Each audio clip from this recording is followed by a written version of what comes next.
গভীর জঙ্গলের প্রান্তে, যেখানে প্রাচীন বৃক্ষরাজি আকাশের দিকে তাদের বিশাল ডালপালা বিস্তার করে দাঁড়িয়ে আছে, একসময় এমন এক ঘটনা ঘটেছিল যা কালের গর্ভে হারিয়ে যায়নি, বরং লোকমুখে এক অলৌকিক উপকথার মতো টিকে আছে।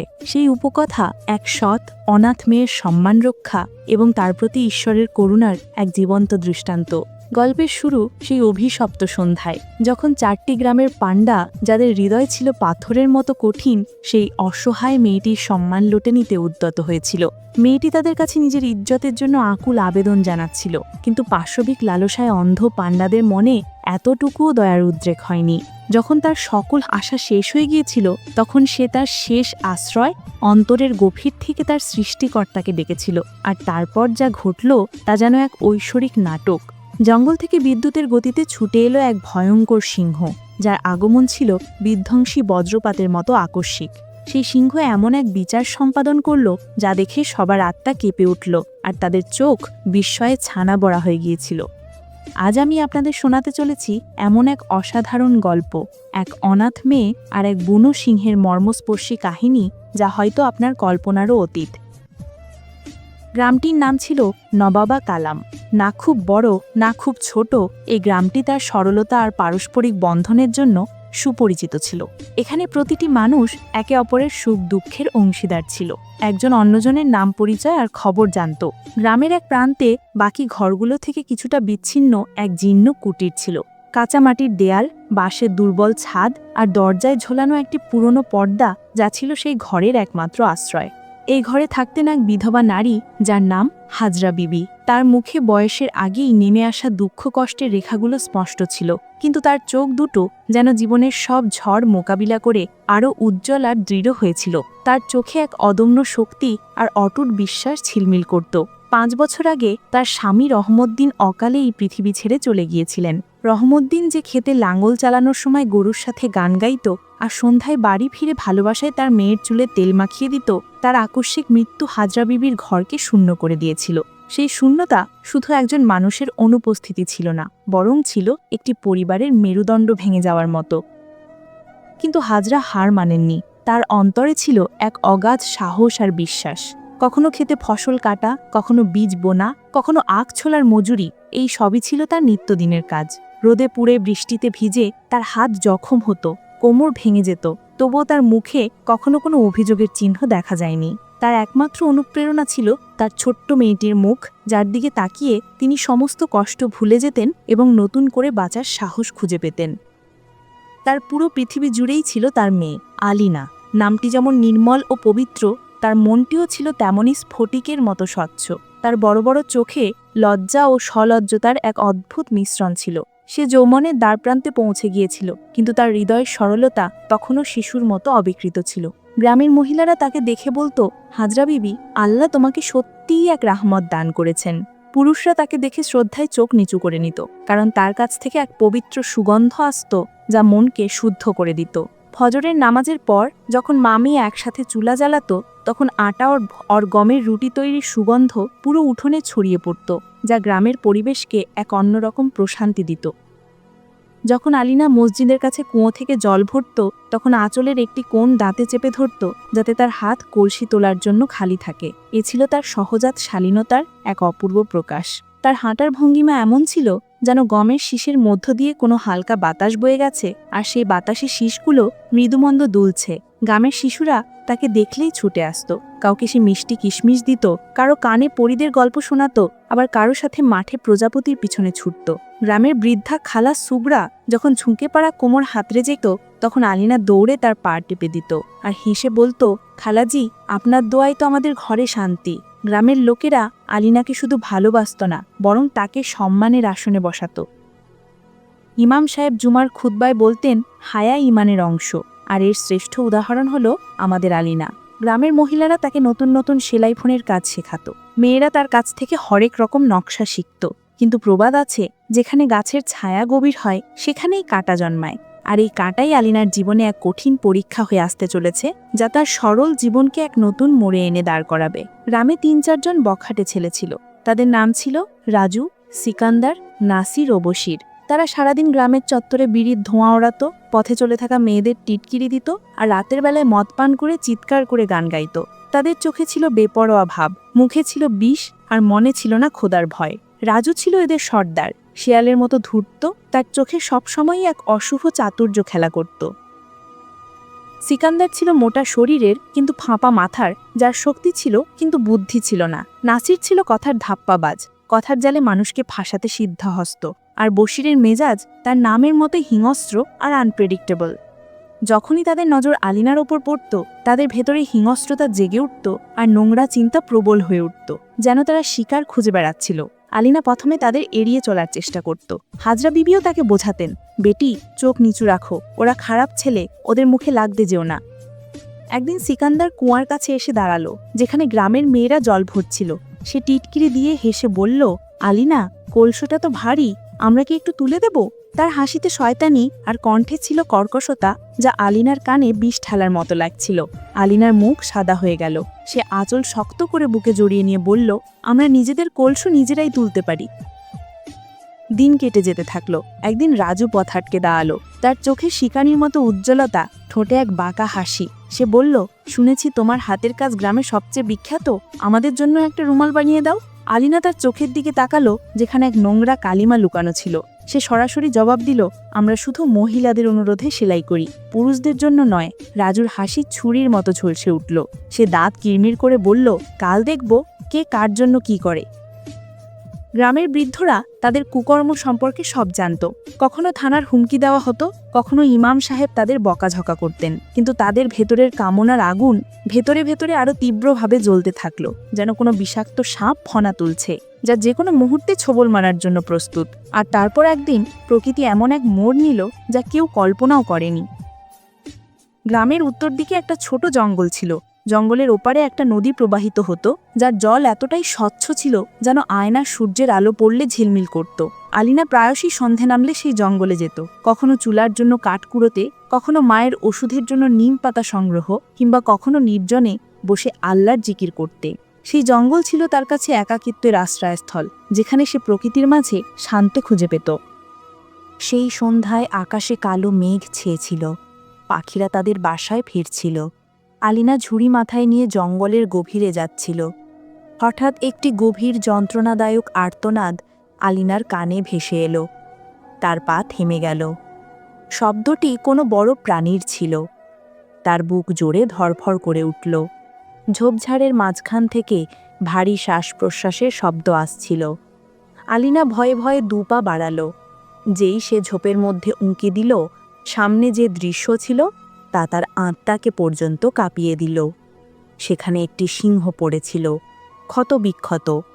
তার থাবা কাঁটার গোছায় মারাত্মকভাবে আটকে ছিল। কিন্তু তা সত্ত্বেও তার এমনই মহিমা ছিল যে জঙ্গলের বাতাসও স্থির হয়ে গিয়েছিল। আলিনার বুক কেঁপে উঠল। সে চোখ বন্ধ করল, গভীর শ্বাস নিল এবং তারপর সেগুলো খুলল, যেন সে কোনো সিদ্ধান্ত নিতে যাচ্ছিল। আলিনা আকাশের দিকে তাকালো।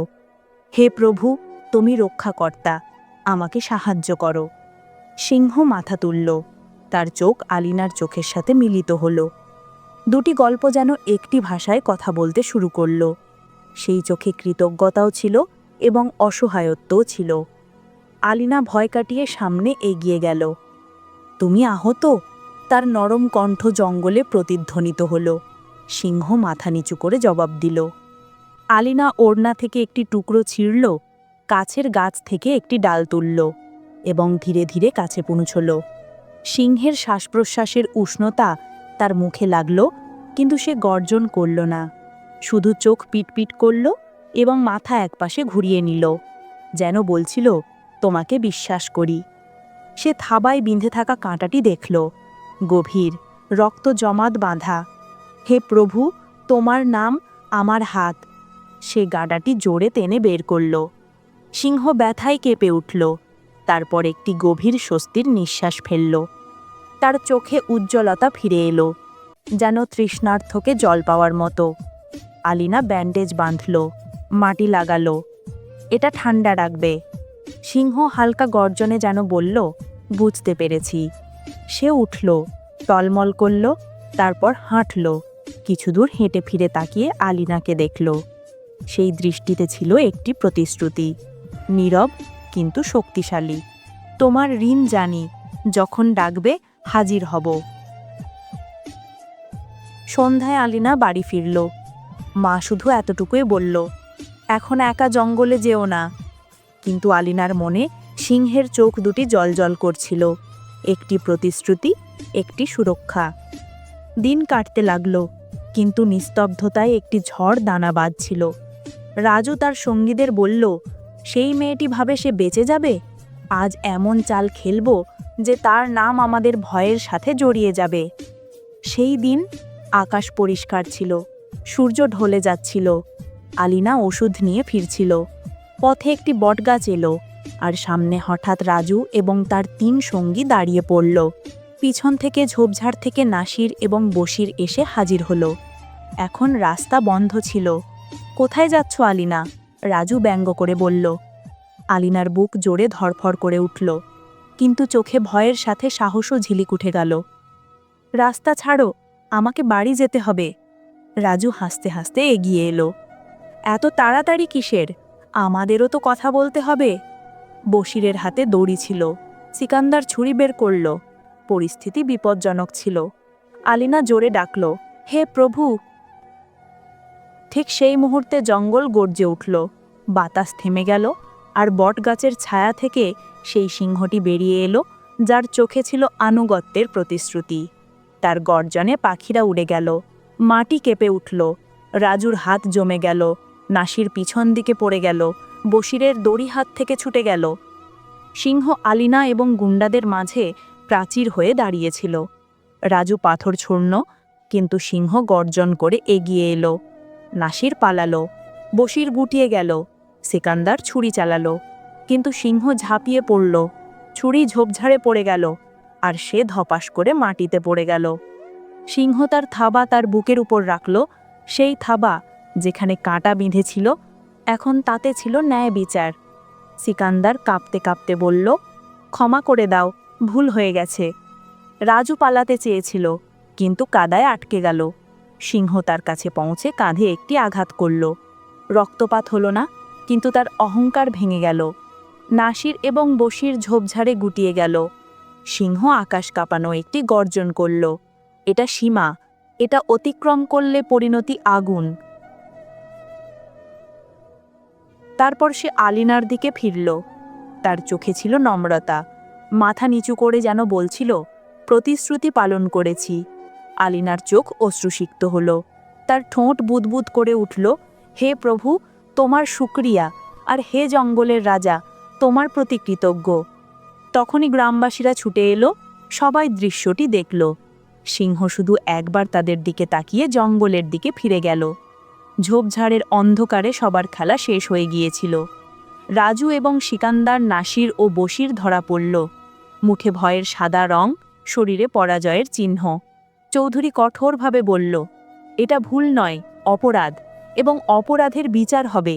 গ্রামের মহিলারা রাগে আওয়াজ তুলল, আমাদের মেয়েদের পথ তোমরা আটকেছিলে, এখন গ্রামের পথ তোমাদের জন্য বন্ধ হবে। সিদ্ধান্ত হলো, তাদের গ্রাম থেকে বের করে দেওয়া হবে এবং ক্ষতিপূরণ হবে খেতে মজুরি এবং মসজিদের মেরামত, অন্যথায় থানার পথ তাদের জন্য অপেক্ষা করছে। রাজুর বাবা মাথা নিচু করে বলল, সাজা কবুল। আলিনা চুপচাপ দাঁড়িয়েছিল। তখনই হাজরা বিবি তাকে বুকে জড়িয়ে ধরল, বেটি, সৃষ্টিকর্তা তার সৃষ্টির মাধ্যমে আমাদের রক্ষা করেছেন। আলিনার চোখ বন্ধ ছিল, কিন্তু মনে সেই সন্ধ্যার গর্জন তখনও প্রতিধ্বনিত হচ্ছিল।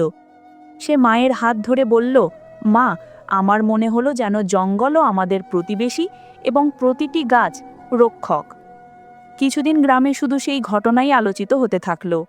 বাচ্চারা একে অন্যকে বলতো, সিংহ কিভাবে গর্জন করেছিল। বৃদ্ধরা বলতো, সৃষ্টিকর্তা তার নেক বান্দাদের রক্ষা করেন। মহিলারা আলিনার কাছে বসত, তার হাত ধরে বলতো, তুমি ভয় পাওনি, সৃষ্টিকর্তা সাহায্য পাঠিয়েছিলেন। সেই সন্ধ্যায় হাজরার ঘরে শকরানার ক্ষীর রান্না হলো। ইমাম সাহেব নামাজের পর দোয়া করলেন, হে বিশ্বজগতের পালনকর্তা, তুমি রক্ষক, তুমি যথেষ্ট, তোমার নেক বান্দাদের কখনো একা ছেড়ো না। পরের দিন আলিনা জঙ্গলের প্রান্তে গেল, মহিলারাও সাথে ছিল। সে চারিদিকে তাকালো, বটগাছের নিচে মাটি হালকাভাবে আঁচড়ানো ছিল, যেন কোনো ভারী পায়ের চিহ্ন তখনও বাকি ছিল। আলিনার ঠোঁটে হালকা হাসি ফুটে উঠল, মনে আলো ভরে গেল। হে প্রভু, তুমি একটি নীরব প্রাণীকে কথা দিয়েছিলে, যাতে ন্যায় বিচার কথা বলে। রাজু এবং তার সঙ্গীদের মজুরিতে লাগিয়ে দেওয়া হলো। মসজিদের দেওয়াল ঠিক হয়ে গেল। মাদ্রাসার ছাদ নতুন টাইলস দিয়ে ঢাকা পড়ল। খেতে জলের বাঁধ তৈরি করতে করতে তাদের অহংকার গলে গেল। গ্রামে এখন আর ভয় নেই, শান্তি ফিরে এসেছিল। আলিনা এখনও সকালে কুয়ায় যেত, তবে তার পদক্ষেপ আগের চেয়ে অনেক বেশি শক্তিশালী ছিল। গাছগুলো এখন তাকে শুধু ছায়া দিত না, রক্ষা করত। কিছুদিন পরের কথা, সন্ধ্যাবেলায় হাজরা বিবি চক্কিতে বসে ধীরে ধীরে সালাওয়াত পড়ছিলেন, আর আলিনা চত্বরে সেলাই করছিল। হঠাৎ বাচ্চাদের চিৎকার শোনা গেল, সিংহ, সিংহ! আলিনার হাত থেমে গেল। সে দরজায় এসে দেখল, সত্যি তার সামনে সেই সিংহটি ছিল। জঙ্গল থেকে আসছে। তার পদক্ষেপ ধীর কিন্তু মর্যাদাপূর্ণ। সূর্যের আলো তার কেশরের ওপর সোনালি রেখা ছড়িয়ে দিচ্ছিল। গ্রামবাসীরা নিস্তব্ধতায় দাঁড়িয়ে রইল। সিংহ হাঁটতে হাঁটতে এক মুহূর্ত থেমে গ্রামের দিকে তাকালো। তার দৃষ্টিতে একটি নীরব সালাম ছিল। তারপর সে ফিরে জঙ্গলের দিকে চলে গেল। আলিনার চোখ অশ্রুসিক্ত হলো, তার ঠোঁট বুদবুদ করে উঠল। প্রভু, তোমার শুকরিয়া, তুমি তোমার সৃষ্টির মাধ্যমে আমাদের শান্তি দিয়েছ। দর্শকবৃন্দ, আশা করি আজকের ঘটনাটি তোমাদের সবার খুব পছন্দ হয়েছে। যদি আপনারা আরও এমন ঘটনা শুনতে চান, তাহলে আমাদের চ্যানেলটি অবশ্যই সাবস্ক্রাইব করে নিন, যাতে আরও নতুন ঘটনাগুলো সবার আগে আপনাদের কাছে পৌঁছাতে পারে। নিজের এবং আপনার প্রিয়জনদের অনেক খেয়াল রাখবেন। আল্লাহ হাফেজ।